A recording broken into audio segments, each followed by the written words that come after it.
आज इस समय में कुछ माली पौड़ी लेके भैया कोयला माई के द्वार पर कोयला माई लक्ष्मीनिया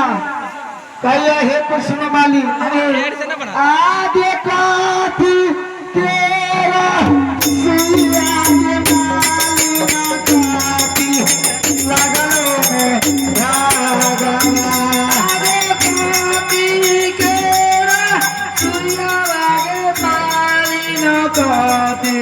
लगलो में रागना आगे करना कुंडले के मालेगा बकतेरा भैया के माँ आगे कहना बोलोगे